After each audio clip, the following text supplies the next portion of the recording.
I believe we're about ready to start here. All right, I'd like to thank everybody for attending. This is the Post-Glover Resistors 2021 Winter Webinar Series. This is installment number 1, and this is on dynamic braking, things you didn't know you didn't know. And I want to remind everybody that on February 24th, we are going to have our second installment of the Winter Webinar Series. It's going to be on hybrid grounding. And then on March 24th, we're going to cover IEEE guidelines for resistance grounding.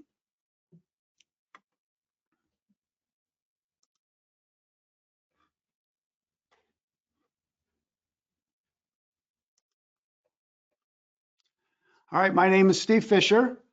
I am one of the Post-Glover application engineers / regional sales managers with the company. I graduated with a Bachelor of Science in Mechanical Engineering from the University of Notre Dame so many years ago, and I have been here at Post-Glover for over 15 years. All right, so let's talk about what we're going to cover today. The beginning of the seminar is going to be a quick review on dynamic braking resistors. And I also want to mention that I may just call it a dynamic brake. I may call it a DBR. I know on some of the slides it actually says DBR, so I just want you to know that DBR is a dynamic braking resistor. After that, we are going to discuss issues you may or may not have thought about when you're choosing your dynamic braking resistor. And I am going to stress throughout that airflow is important. And I also want to mention that during the presentation, if at any time you have a question over on the, well, it should be on the right side, you can type in a question and hit enter, and it will send off to one of my colleagues here. And your answer will come back in one of a few different ways. He can either reply to your answer, he'll type it in and hit reply, and you'll see your answer. If it's a question we think everybody might want to hear, we might discuss it afterward. After the presentation, we'll have a little question and answer. He'll read it off and we'll answer the question. Or if it's something that we think will take a lot of detail or more thought or some back and forth, we will do this by email for you and give you a more complete answer.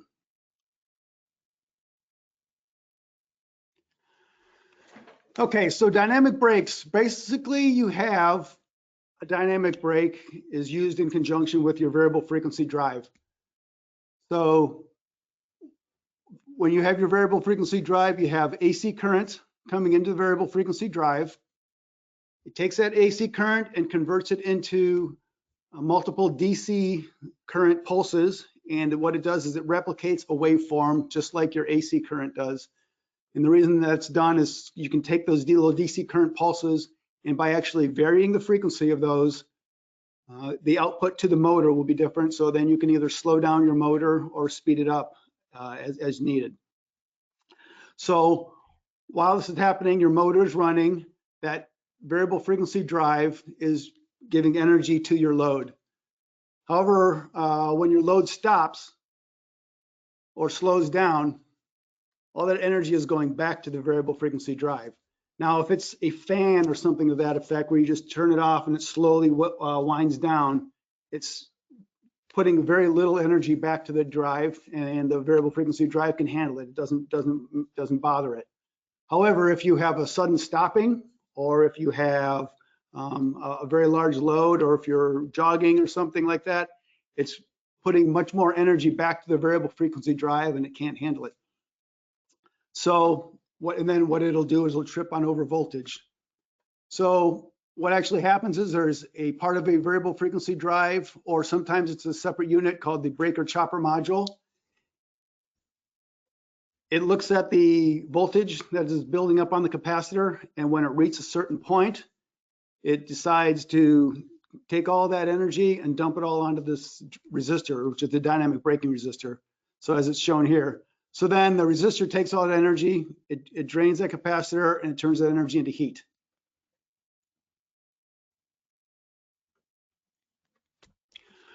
All right, so some basics on dynamic braking resistors. The benefits are that they are very simple and low cost. As I discussed, you're just wiring up to the DC circuit on the drive. You have a DC positive and a DC negative. You can hook it up. There's a terminal block Typically on the dynamic braking resistor, you hook it up on either lead. Doesn't matter if it's backward, and it's that simple to install. And what that dynamic braking resistor does, as I just discussed, is it safely controls and stops your load, allows you to safely control and stop your loads. It removes energy from that drive and turns it into heat. So since you're taking that energy and turning it into heat, you have to think about that heat. There's energy lost, so you have to make sure what's around it is not going to be affected by the heat. And you also have to think about the overheating concern, not only the environment, but you have to, if it's a very large load, you might want to restore the energy somehow with a regeneration instead of burning it off. You also have to think about cooling these off correctly and sizing them correctly. And we'll talk about that in a second. And also sometimes people always account for where they're going to put the variable frequency drive. Sometimes they don't think about where to put the dynamic braking resistor. So try to think of that ahead of time. Usually they're a lot smaller, but they do have to be placed somewhere.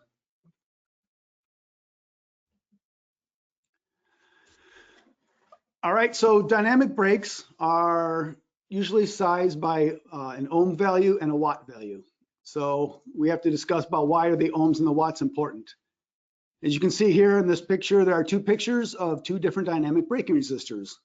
One is for a very small horsepower drive, and one is for a very large horsepower drive. I think it's kind of obvious which one is which here. So the one that is for a smaller horsepower drive is going to be a lower wattage resistor. And typically the lower wattage resistors, like the one on the left, have a higher ohm value. The resistor that looks like the one on the right is going to be for a larger horsepower drive. And typically the larger wattage resistors have a lower ohm value. And we'll talk about that in a second too. So your resistors, when you're trying to choose your resistor, you have to choose your ohms and your watts. So when you're choosing your ohms, there is a minimum resistance and there's a maximum resistance, and the resistance that you choose has to be between those two in that band of minimum and maximum. I will say your smaller drives, like a 5 horsepower drive, they have a very, very large band you can choose from. So for instance, it'll be anywhere between the minimum ohms, which is 100, and the maximum will be 1,000. And if you have a larger horsepower drive, it's going to be a much smaller band. It might be between, say, 2 and 2.5 ohms or something to that effect. So the minimum resistance is determined by the variable frequency drive manufacturer. Usually you can find it in the catalog or in the brochures. It'll tell you what your minimum ohm value will be. And that ohm value is determined by actually the current that can run through the transistor that's in that drive. And if your ohms are too low or below that minimum, what happens is you have too much current running at once and your drive will trip on overcurrent. Okay, so there's also a maximum resistance value, as I spoke about. That value is actually calculated, and it's based on things like your horsepower, your bus voltage, your braking torque, your stop time. There's a couple of motor efficiency, there's a couple other things, but that's a calculated number. And if your ohms go above that number, your drive may trip on over voltage. So summary, if your ohms are too low, you're going to trip on over current. If your ohms are too high, you're going to trip on over voltage. So there may be times when your actual minimum ohms is less than or equal to your maximum ohms, in which case you may have a problem. Now, if your minimum and your maximum are exactly the same, something you have to think about is you may start out, say for instance, your minimum and maximum 20 ohms. If you start out with a 20 ohm resistor, as you have current running through that resistor, that element is going to heat up. And as any conductor heats up, the resistance increases. So you may start out with a 20 ohm resistor, but by the time your cycle is done, it may end up being, say, a 22 or 23 ohm resistor. So you might go over your maximum and you might trip. So think about that as these heat up, that the resistance will increase slightly. So the minimum and maximum overlapping or being equal is likely to more happen if your braking torque is very high on your stopping. And it's usually only happens on your larger horsepower units. As I stated before, when you have a smaller horsepower, your band is really huge. So if you have this issue, there are a few things you can do. You can choose a different variable frequency drive that has a lower minimum ohm value. So when I say that, you can either say, for instance, if you have an application with a 50 horsepower drive, you could either step up to a 60 or 75 horsepower drive. They will typically have a lower minimum ohm value. So that will allow you to brake safely. Sometimes it's the same frame, the actual minimum ohms might be the same, but you have to look into that. You can also, if you like to stay with one manufacturer, you can use a different series of drive from that same manufacturer. If they have a Series A that is 10 years old and Series B, which is relatively new, only 2 years old, if you're choosing one, the other one might have it will have a different minimum ohm value, but it might be lower than the one you're looking at. And if that doesn't work, you can always choose a totally different manufacturer of variable frequency drive. They all have different minimum ohm values. If you already have your drive already chosen and purchased and installed, what you can also do is you can purchase an external chopper or transistor. What that will do is your drive usually has an internal braking chopper, and if you replace it with an external one, that will override it. So you can buy an external one that has a lower minimum ohm value. Again, you can get, if your minimum ohms are 20, you can buy a chopper that has a ohm value of minimum ohm of like 10 or 15, and then you're good to go. If everything is close, there are settings you can choose on your variable frequency drive to allow you to tweak those a little bit. You can start it a little earlier, and let's say you're tripping after 5 seconds of duty and you want it to go 6. Sometimes you can make some adjustments if things are close. And also, if your maximum is about equal to your minimum, and if you have a very low braking torque, that maximum is calculated with a 100% braking torque, or if the torque is higher, then the calculation is different. If you only need like 60% braking torque or something of that effect, you should be fine, because your maximum you can probably go above your maximum and not trip. Okay, so choosing your wattage. So one thing you have to remember is that you always want to make sure that the wattage of the dynamic braking resistor that you purchase is greater than or equal to the wattage that you calculate that you need. So again, don't undersize your wattage on your dynamic braking resistor. If you have more than the minimum wattage required, you're safe. What it does, it gives you additional quote unquote headroom, and it increases your safety. So in other words, your wattage is based on your resistance, and it's also based on your current, because power equals I squared R. So if you buy a larger wattage, that means the resistor that you purchase can handle more current. So what that does then is, if it can handle more current, the resistor coils will actually run cooler, and it will also allow you for increased duty in your future. Let's say you have a load with a large inertial load, you want to stop, and it takes 20 seconds. Well, you buy your resistor according to that. But if you buy something with more wattage and you want to increase your load later on, and it takes 25 seconds to stop, by purchasing that larger resistor, the larger wattage resistor, it allows you for that duty increase in the future. One thing to think about though, if you do that, is it may potentially cost a little bit more money and be a little bit bigger in height or footprint. Again, it depends on if you're going to the next frame size of resistor or not. You see in the background there, you have a picture of that toaster. I'm going to revert back to this picture in a little bit. But you see that the toaster is basically a resistor wires running through that circuit. And we all know that the toaster gets really hot. It gets red glowing hot, and that's done purposely so that your bread turns into toast. Red hot coils are good for a toaster. They are not good for your resistor. So we'll go back to that. Again, you got 5 amps running through there. Very thin coils. If I put that same 5 amps across a 500 kc mil cable, you're not going to have any heat, right? So you've got more mass there. It's not going to heat up those coils. So we'll talk about that a little bit later. But if you do not have enough wattage in your dynamic braking resistor, you are going to have this issue with it getting red hot, and you could have personnel injury, because they'll be walking close to the resistor or touching it. The resistors will have a reduced life when you're overheating this way. And I will mention that most of your dynamic braking resistors should have a thermal switch shipped with them. And if you wire that up to your enable circuit in your variable frequency drive and your overheating resistor, the thermal switch should change state and your drive will trip. So you're going to have potentially nuisance tripping on your variable frequency drive because you didn't buy quite enough wattage on your resistor. Okay, so when you do get your resistor or you're picking out your resistor, you need to verify that the resistor that you need for your application. So when you go and pick out your drive, you can go in that drive manufacturer's catalog or their application guide or whatever they have. They will a lot of times give you a suggestion of what dynamic braking resistor you should use. One thing you have to think about is, for instance, that manual might say for emergency stopping, use this resistor.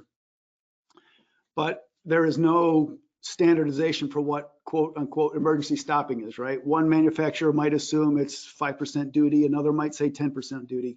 You might actually be emergency stopping, but again, if you have that high inertial load, it might take you 20 seconds to stop.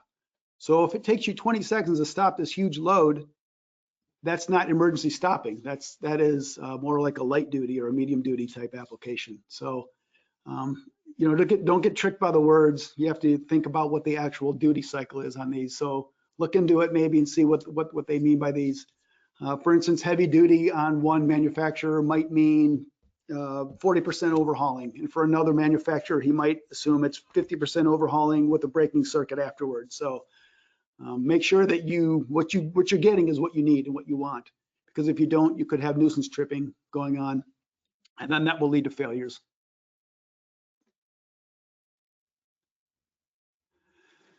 So what is actually needed to design your dynamic braking resistor?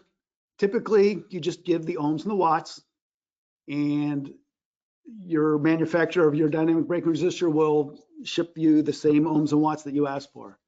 A lot of times, though, you don't know those answers. So you can give the horsepower, the voltage going into the drive, and the duty cycle, which means how often is it going on and for how long, and also if it's overhauling type load or a braking type load.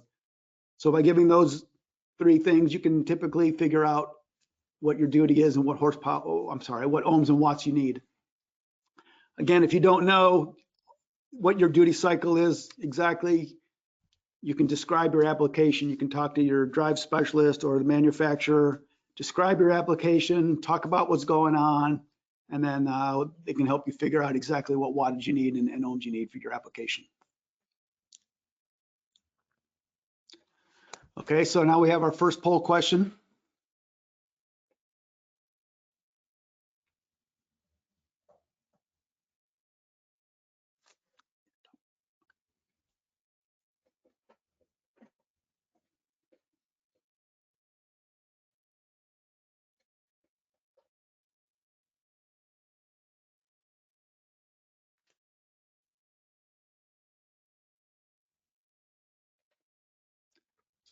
So the answer to our first poll question overwhelmingly has been a yes. That most people did in fact attend the first dynamic braking webinar. And I believe they're mainly just checking you at this point, Steve, to make sure you know what you're talking about for a full 2 hours. So it's basically, the 2 hours is basically the extent of all my knowledge after 50 years of experience, and then I'll be done after that. So, okay, so let's talk about installation concerns. So there are main topics. You have to think about the actual physical environment of where your dynamic braking resistor will go. And again, I'm going to get into more details on all this.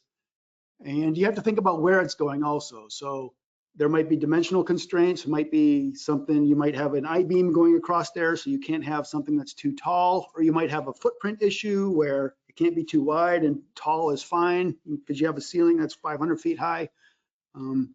There might be other equipment around you. So these are things you have to think about. And again, we're going to go into more detail on these here. So the first thing you have to think about is your environmental considerations.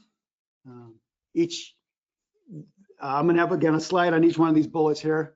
So think about, are you going to be indoor or outdoors? Because they're going to have different enclosures accordingly. You have to think about your atmosphere. Is it a dirty atmosphere? Are you in a potash plant? Are you in a steel mill? Is it clean air? Is everything pristine? Your ambient temperature you have to think about also. Again, if you're in a, way up in the risers in a steel mill, it's going to be very hot up there. If you're somewhere else, it might be colder. So think about your ambient temperature. There's sometimes a caustic environment. If you're in a chemical plant or if you're near the ocean, you have a lot of salt in the air. If you're in a hazardous area, you have to think about that. And there's sometimes also a wash down or a hose down duty that happens. Like if you're in a food plant or in a automotive plant, for instance, sometimes they hose down things at the end of the day or wash them down. Okay, so the indoor and outdoor. NEMA has standardized, they're in enclosures. There's a NEMA, the most common for dynamic braking resistors and for a lot of electrical equipment is NEMA 1, which is indoor, and NEMA 3R, which is outdoor. Okay, so if you see here on the left, this is our standard NEMA 1 indoor style enclosure. And you can see there is a lot of airflow allowed to come out of that resistor enclosure. The NEMA 1 is basically telling you can't touch any of the electrical equipment inside there with something larger than a certain diameter size. And you can see that, again, there's lots of grading all around there. And the reason for that is because resistors, as you probably know, create a lot of heat. So that heat that's created by the resistor goes into the air, and then the hot air will rise out of the resistor. So the enclosure top is open, and as the hot air goes out, it has to be replaced by cool air, which comes in through the sides. So that's the best application there is a NEMA 1, allows the resistors to breathe a lot. Over here on the right, we show a NEMA 3R, which is outdoor, and R stands for rain. So if it's raining, your resistors will not see any rain. And a standard NEMA 3R doesn't have this bottom section on it. It's just this louvered section with this top. Sometimes you want more airflow, so we include this bottom to allow more air to come in there, because these louvers won't quite let in quite as much air as the open bottom wheel hill are on this NEMA 1. However, you see there's a lid on there. But as you can tell, that lid is not just placed right on top of that standard enclosure. You have standoffs here to allow the air to go out the top, and then what it'll do is it'll billow out the sides. So it goes out the top, billows out the sides because that roof is raised above a little bit. There are times when people will ask for a NEMA 4X dynamic braking resistor. That is not something that's typically done. It could be done, but the enclosure would be gigantically huge because all that heat that's created by those resistors. The NEMA 4 part of NEMA 4X actually means it's NEMA 4, which is there's no ingress, which means you're going to be trapping all that heat. So the X part of it means it is usually stainless steel. So if you're in a bad environment, it won't rust. So what we offer typically, or what any dynamic braking resistor company offers, is a NEMA 3RX. You get a NEMA 3R enclosure such as this, and you make it out of stainless steel, so it doesn't corrode. All right, so you also have to think about your atmosphere. Think about the air quality where you are. There might be airborne debris. Let's say if there's a lot of dust, again, steel plant, something like that, paper plant, there's dust in the air falling. You don't want that going onto your resistor elements.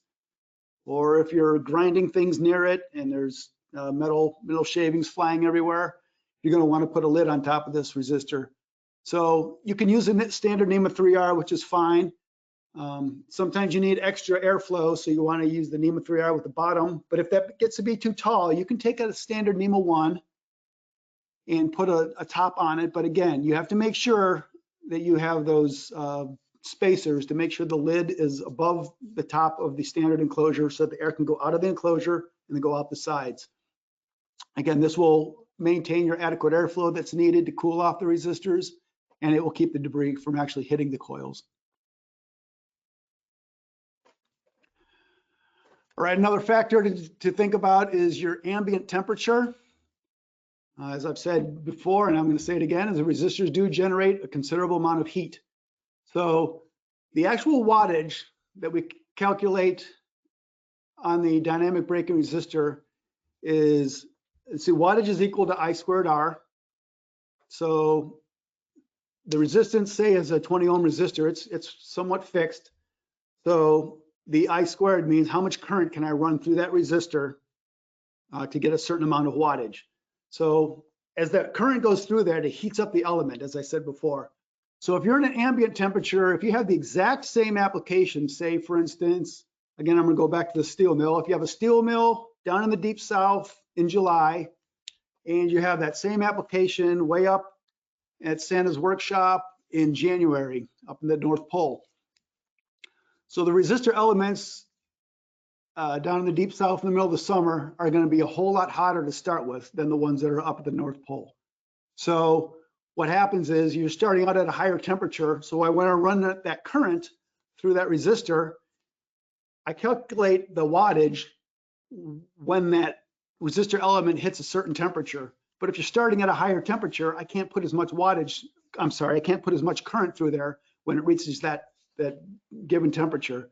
So what I actually have to do is for the resistor that's down south at that heat and that very hot ambient temperature, I have to oversize or I have to add more mass to that resistor to allow you to run more current through there. Again, think of that toaster I showed you before. If you have really thin coils there, you've got a lot of current running through there, it's going to get hotter. If it starts out hot to start with, it's going to get even hotter yet. If I add more mass, for instance, like a 500 kc mil cable, it's going to run a whole lot cooler. So if you start with a higher ambient temperature, we're going to give you a little bit more mass on your resistor element to allow it to run a little bit cooler, basically. You also have to think about this if you're in high altitude, because at higher altitudes you have thinner and less conductive air. So you might have to derate your resistor a little bit too.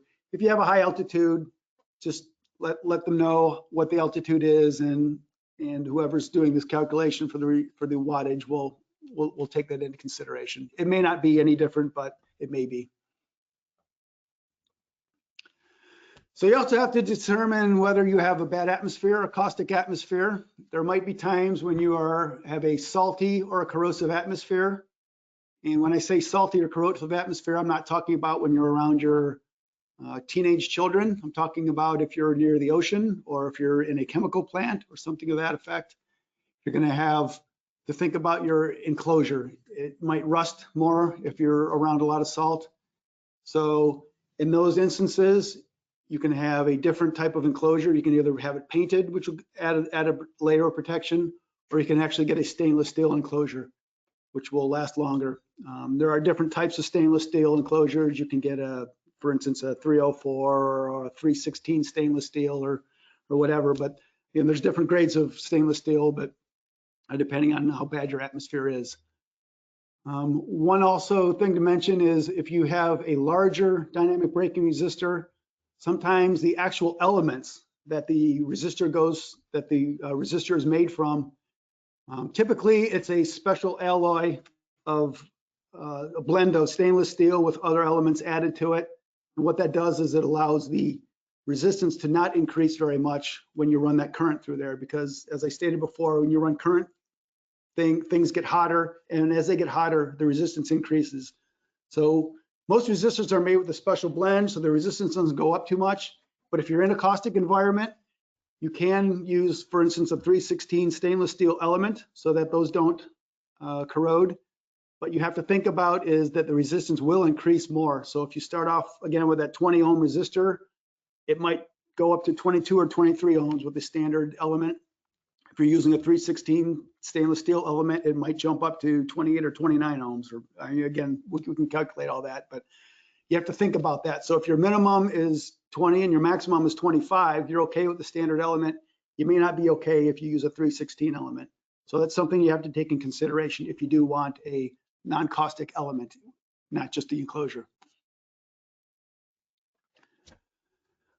So there's also, it's very rare, but there are times where a dynamic braking resistor could be put in a hazardous area. Again, you don't see it very often, but if it is the case, you're going to need the T code rating, or what's called the auto ignition temperature, or AIT, of the gas that's in that air.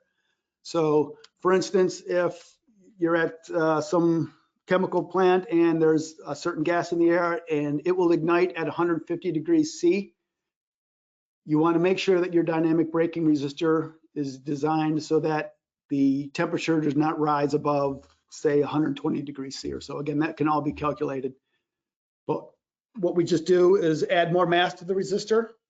It allows the resistor to run cooler so that when it is energized, it doesn't get as hot and it doesn't cause a scene, as you can see on the bottom there.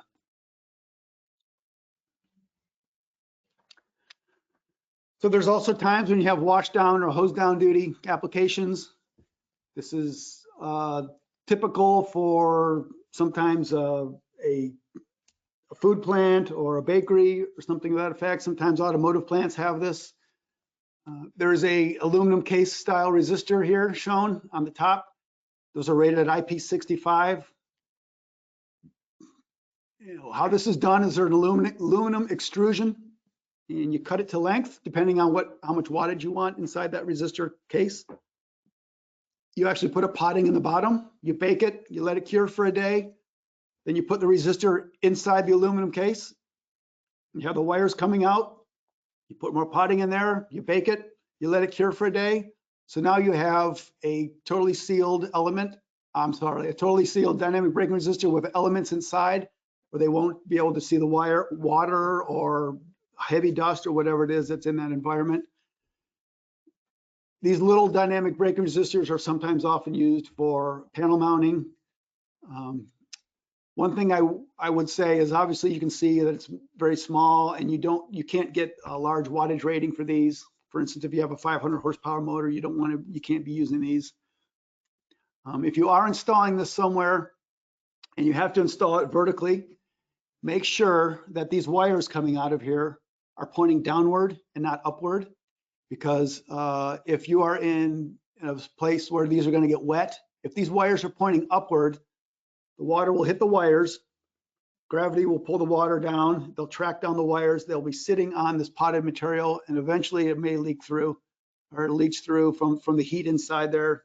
It'll wick in there. So you want to make sure that these wires are pointing down so you don't have that issue. You also have to realize that there is no thermal switch with these. You can add one separately if you want, but typically it's not done. So you have to make sure that you size these correctly or above what you need to make sure they don't overheat. There are times when you actually want a hose down duty, and in those cases, what is typically done is you can take these IP65 resistors, put it in the style of Enclosure, which is made out of stainless steel. So if you're hosing it down, none of the jet water actually hits any of the potting or the wires, the wire connections or anything. All the connections are made in this IP66 rated box down here.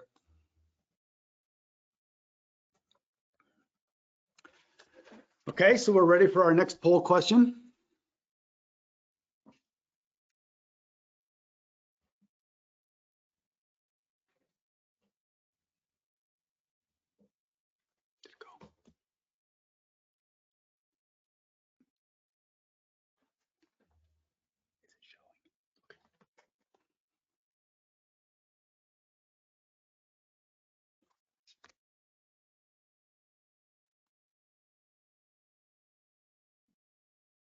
And the results from our second poll question: what drive manufacturer do you typically use? Rockwell, followed by other, and almost a dead heat between the other three, ABB, Schneider, and Siemens.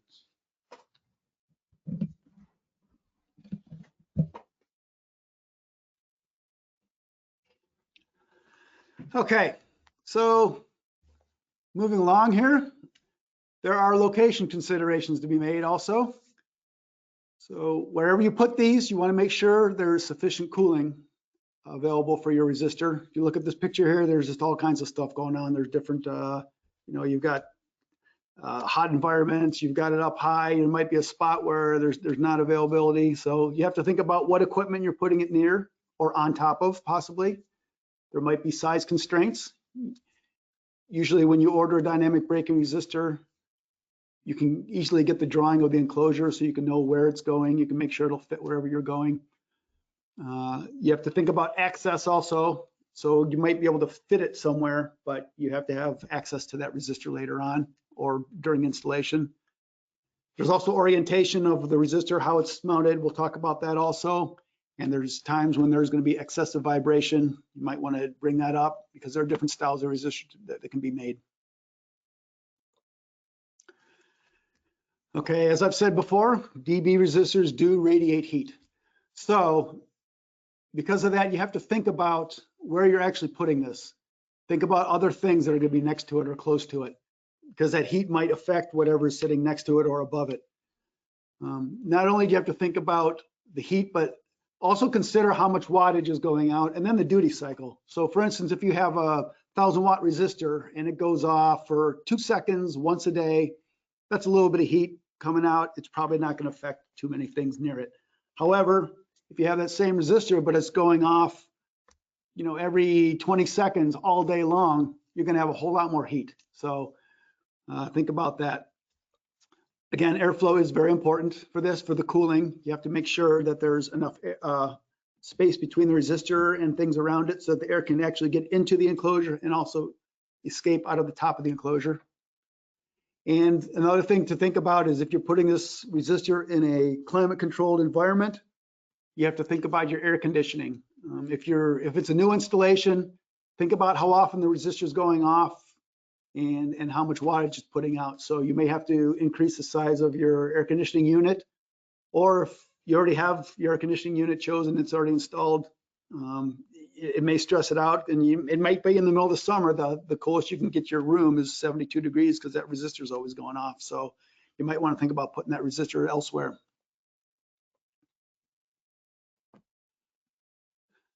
Okay, so there's also location considerations to be made. A lot of times the dynamic braking resistors are placed on top of or on the side of wherever the drive is. And a lot of times it's in a different room, but whenever you order your dynamic braking resistor, it typically will come with installation instructions. It'll tell you clearances you have to have around them for airflow or for maintenance. And so you should look at those before you install your dynamic braking resistors. And you have to think about things that are going to be around it. So for instance, if we look at this picture, let's say, for instance, these are all drives, and these are all the dynamic braking resistors on top of those drives. Well, if this dynamic braking resistor goes off, say once for a couple seconds, once a day, it's going to release a little bit of heat, but it's not a big deal. But let's say all of these are dynamic braking resistors, and they're all going off simultaneously for about 20 seconds, and they do it every 3 minutes. So that's a whole lot of heat coming out of these things. Well, if you'll notice here, there's a cable tray above here. So all that heat coming out of all these resistors all day long, after a while, what's going to happen is the insulation around that cable is going to degrade. And then after a year or so, you may end up getting ground faults occasionally throughout your plant. And again, that's going to happen because of the cable insulation. So be mindful of what you'll be putting above here. Again, you don't want anything plastic going up there either, something that could melt. So think about that, how often things are going off and how the heat's going to affect whatever is going to be around it. Let's say, for instance, you have this drive. This is a drive here. It's a smaller drive, so it's going to have a very small dynamic braking resistor. You could put it on top here, but you have all these conduits coming out here. So you might think, well, I'll just hang it on the side of this enclosure. Again, that's fine. It can be done, but you have to think about if someone's walking around that corner. If the dynamic braking resistor is a different size, might be hidden. You might walk around there and hit your head on it. Again, that's going to create heat. You don't want anyone to be able to touch that resistor. So just make sure that you have clearances around there or safety issues. Sometimes you can put the resistor up high if it's smaller, which is fine, but you also have to think about that resistor is giving off heat, and the mounting surface this on the side of this enclosure is going to get hot. So whatever's in this bucket here might be affected by that heat. So think about that too.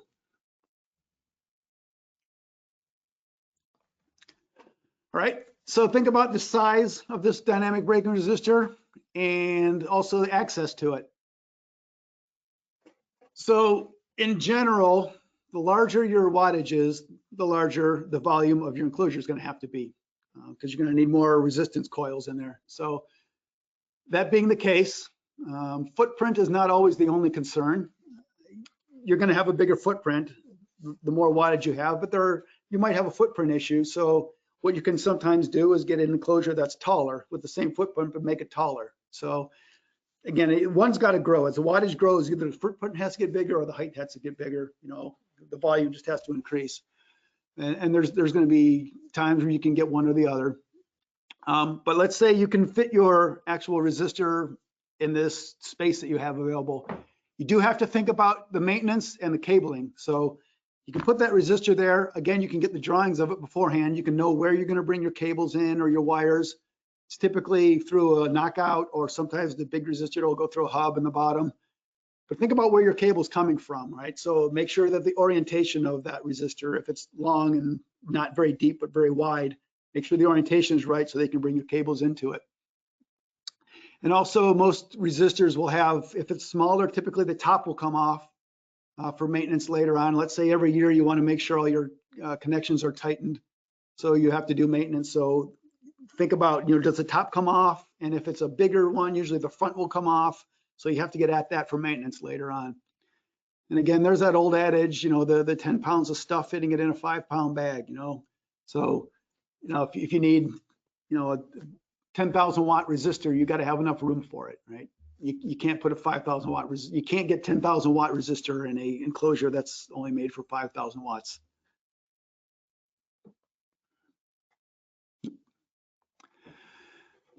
Okay, and as you get larger in wattage, of course, the enclosure's got to get bigger.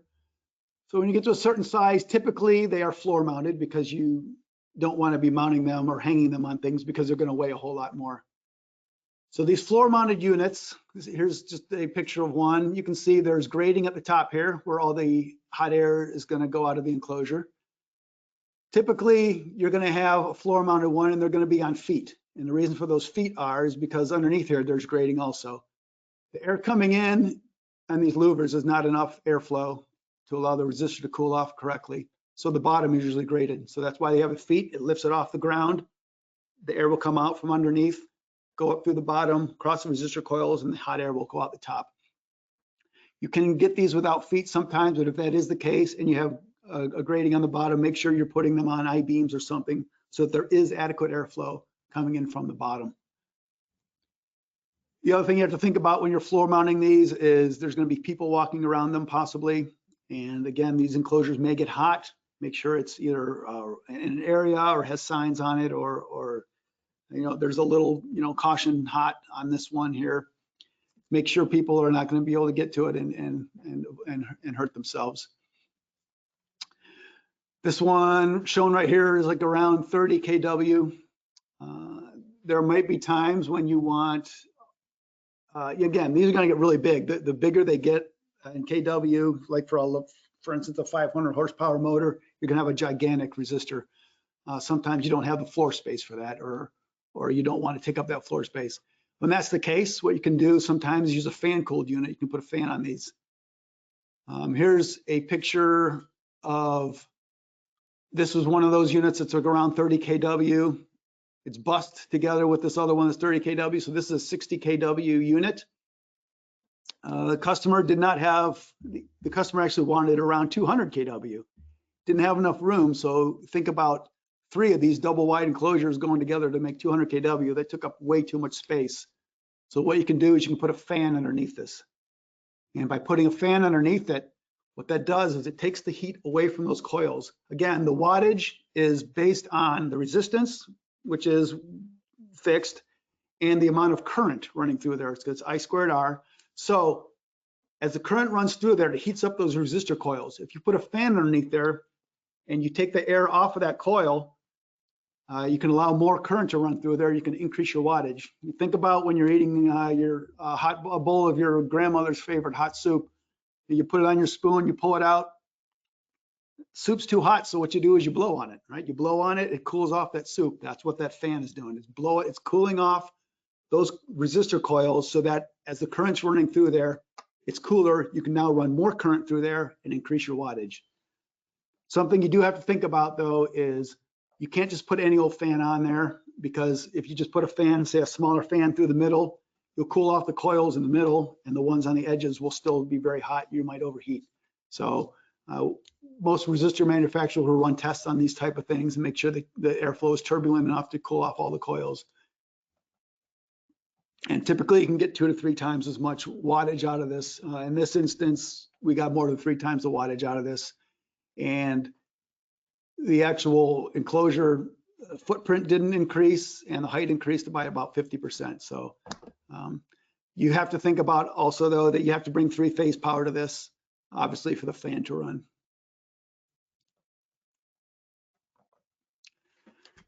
Okay, so there's another location consideration you have to make is actually the orientation of this dynamic braking resistor. So you can see here on the top, here's another standard NEMA 1 type of enclosure for indoor applications. And the best way to mount these is, as it is shown here, is flat and horizontal. And the reason for that is again, these resistors creating heat. The heat radiates into the air, the hot air rises.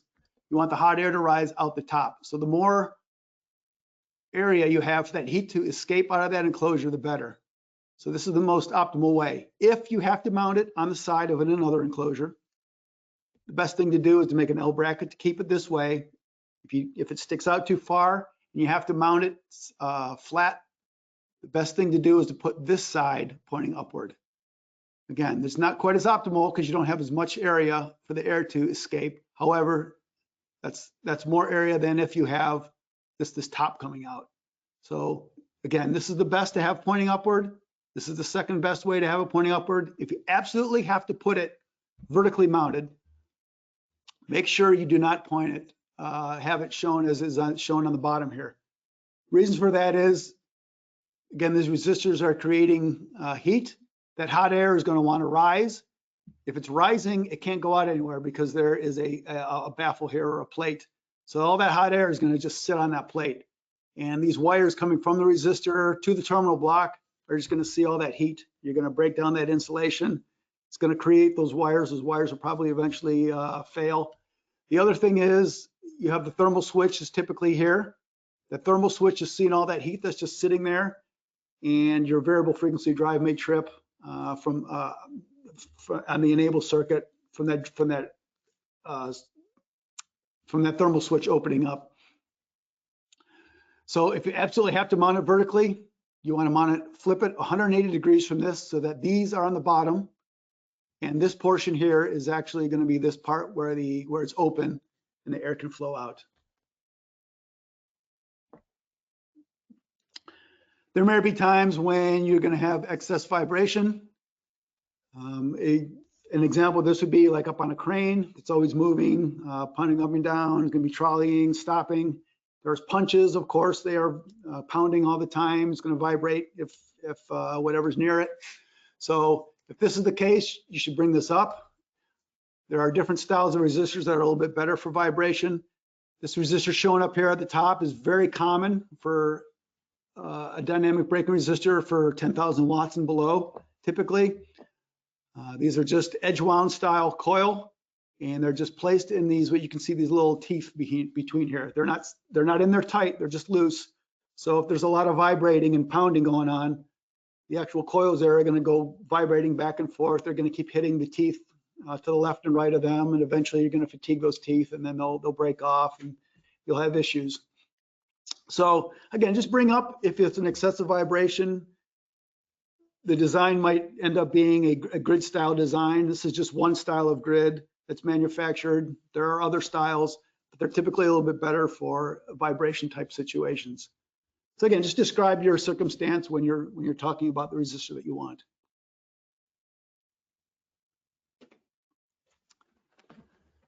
There are times when you want to repurpose your existing dynamic braking resistor. So something to think about, for instance, if you have an application and it's 20 years old and your 5 horsepower drive or your 5 horsepower motor end up failing just because either it's old or maybe you're stressing these so you want to jump up to a 7.5 horsepower. Sometimes you have the motor and the drive in stock. It takes a couple of days for the resistor to get there. So in the meantime, you want to continue running your whatever you're doing, making your product or whatever. So you can install that motor and that drive, and sometimes you can use that old resistor and repurpose it until the new one comes. Something you do have to think about though is you have to make sure that the resistance and the wattage that you need are what was there. Even if you're taking that 5 horsepower drive and motor and replacing it with another 5 horsepower drive, that brand new 5 horsepower drive might have a different minimum ohm value. So let's say, for instance, your old drive had a minimum ohm value of 20 and it had a 22 ohm resistor in there. Well, everything was fine. But if your new drive has a minimum ohm value of 25, you're going to install it. You're thinking, well, it's still a 5 horsepower drive. Everything will be fine. But again, your resistor ohms are going to be 22, and you might trip your drive until that new resistor comes. So you have to think about that. There are times when you might say, for instance, you're using that 5 horsepower drive and you're replacing it with a 7.5 horsepower motor and drive because the situation you had was stressing out your 5. So again, you can use that resistor sometimes for a short time. It may overheat a little bit because it was probably designed for a 5 horsepower application and now you have a 7.5 horsepower. But if it's used for a short time until the new one comes, again, the resistor might get a little hot. It's going to get hotter than normal, but it will last for a short time. And so at least you can keep yourself running and going until the new until the new dynamic braking resistor arrives. Just again, verify that the resistance is within your minimum and maximum range, and that the wattage is kind of what you need.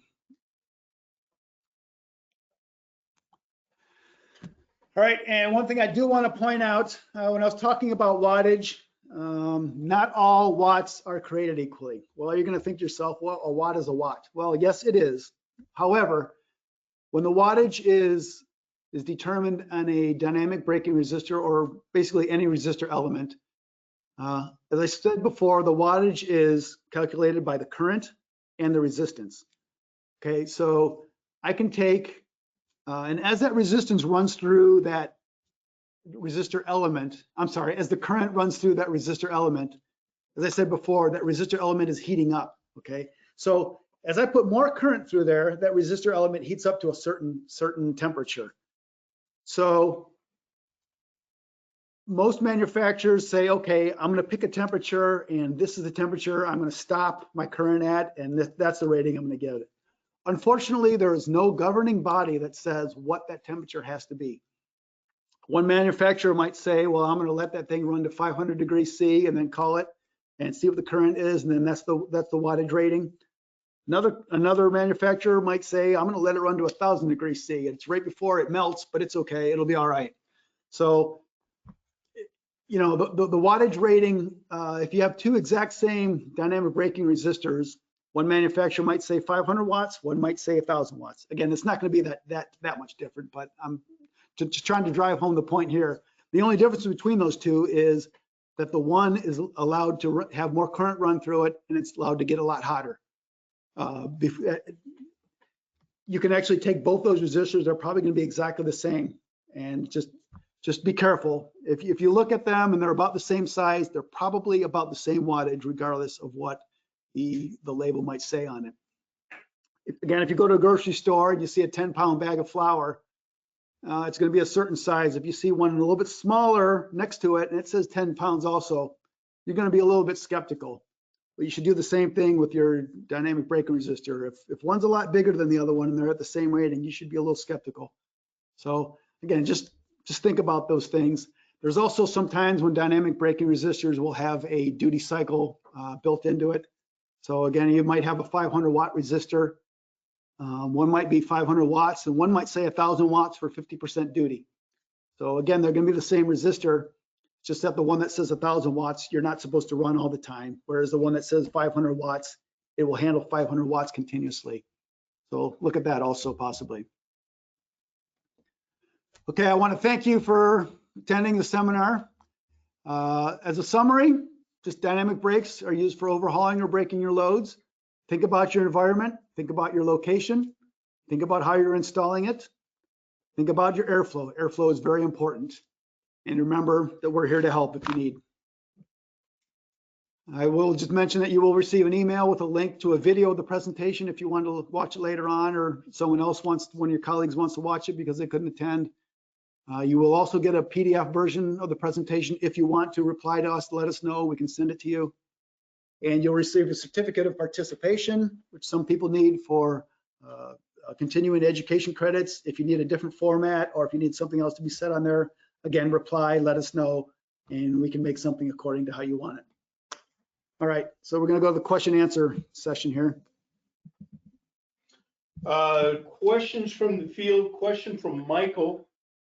Is there a spreadsheet or calculator available that would help to calculate resistor size? So there are equations we can send to you. We have in sheets we use internally. One thing you have to remember is, you have to know your duty cycle. You have to know if it's overhauling or if it's braking. You have to know, your ambient temperature and those types of things. So there's a calculator. If you want, I can send you something. But most dynamic braking resistors are pre-designed for whatever your application is. If you have this horsepower motor and you know it's 20%, they're pre-designed. We'll have it already done for you. Yeah, I think it's important to note that in addition to the drive manufacturers, for example, we showed in the quiz, most major drive manufacturers in the US, Danfoss, et cetera, there is a list of pre-designed braking resistors that have been vetted based on the published information from those manufacturers. So if you're looking for something quick and simple, those are readily available. Yeah, and again, if their duties are 10% and 50%, you want something in the middle at 30%, you talk to somebody, or again, there's calculations I can send you, basic calculations to do to give you something, give you a rough estimate of where you need to be. Question from Douglas. Are there any applications where you may want 100% duty cycle for the DBR? Yes, there are. So that's a very good question. So the dynamic braking resistor duty cycle is assumed that after 2 minutes, typically the resistor elements will heat up to their maximum temperature. So if you are stopping in 2 minutes, if it takes you a full 2 minutes to stop that, that's going to be 100% braking cycle, cycle, even though it's only 2 minutes for every, 2 minutes per hour. You can't say that's only 2 minutes per 60 or 1/30th. You have to say it's a full 100%. So there are times when you have a large inertial load, for instance, as I discussed before, it takes a long time to stop. You're going to want that 100%. And there's also overhauling loads, like if you're lowering a crane, if it takes 2 minutes to lower that crane all the way down, again, that's going to be a full 100% load, 100% duty cycle. We have a question from apparently a sad person in Columbus. How do you know which resistor style to use for a particular application? So there are many different styles of resistors that we manufacture. Typically, one style is used for lower currents. The one that I showed before, that edge wound with those teeth, those are used for currents between, continuous currents between 15 and 80 amps. When you go above that, you use a grid style resistor. And the difference basically is the small wire wounds have a little piece of wire for very low currents.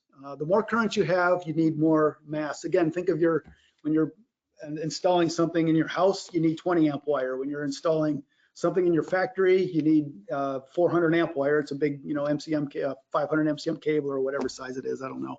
So the more current you're gonna have running through that, the more, the different style resistor you're gonna want.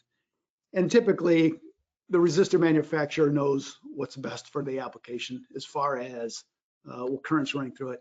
Again, if you talk about something with a lot of vibration, they're going to use a certain style resistor for that also, right? So not just the current, but also the environment and what's going on may affect the design of resistor that they use. And I tell you what, we're going to go one last question. I realize we've kept everyone a lot longer than the invite that listed this as a half-hour webinar. alluded to. It did it really? Are there standards that manufacturers use to make or to test dynamic braking resistors to regulate temperature?